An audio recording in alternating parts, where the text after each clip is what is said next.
పొన్నమండ లక్ష్మణస్వామి వర్మ జయంతి వేడుకలను రాష్ట్ర ప్రభుత్వం తొలిసారిగా రాష్ట్ర పండుగగా ప్రకటించి నిర్వహించడం ఎంతో సంతోషకరమైన విషయమని డాక్టర్ బిఆర్ అంబేద్కర్ కోనసీమ జిల్లా కలెక్టర్ మహేష్ కుమార్ తెలిపారు. స్థానిక కలెక్టరేట్లో గోదావరి భవన్ నందు శ్రీ పొన్నమండ లక్ష్మణస్వామి వర్మ చిత్రపటానికి పూలమాలలు వేసి ఘన నివాళులర్పించారు.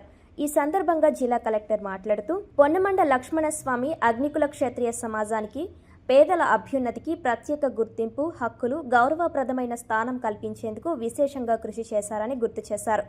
1869లో జన్మించిన లక్ష్మణస్వామి 1980 కాకినాడ సమీపంలోని కోరంగి గ్రామంలో అగ్నికుల క్షత్రియ ప్రప్రథమ రాష్ట్ర స్థాయి సభను నిర్వహించి ఆ సామాజిక వర్గీయులను ఒక తాటిపైకి తీసుకువచ్చారన్నారు. 1920 దశకంలో అగ్నికుల క్షత్రియ కమ్యూనిటీకి ప్రత్యేకమైన పేరు, గుర్తింపు, సమాజంలో తగిన స్థానం కల్పించేందుకు అనేక పోరాటాలు, కార్యక్రమాలు చేపట్టారని తెలిపారు. అగ్నికుల క్షత్రియ కమ్యూనిటీ సంక్షేమానికి, సమస్యల పరిష్కారానికి జిల్లా యంత్రాంగం ఎల్లప్పుడూ అందుబాటులో ఉంటుందని, అవసరమైన సహకారం అందిస్తుందని హామీ ఇచ్చారు. ఈ కార్యక్రమంలో జిల్లా రెవెన్యూ అధికారి వి సుబ్బారావు, జిల్లా బీసీ సంక్షేమ శాఖ అధికారి పి భగవాన్, సహాయ బీసీ సంక్షేమ అధికారి కెఎన్ దొర, స్థానిక ప్రజాప్రతినిధులు, కమ్యూనిటీ పెద్దలు, ప్రజలు పెద్ద సంఖ్యలో పాల్గొన్నారు.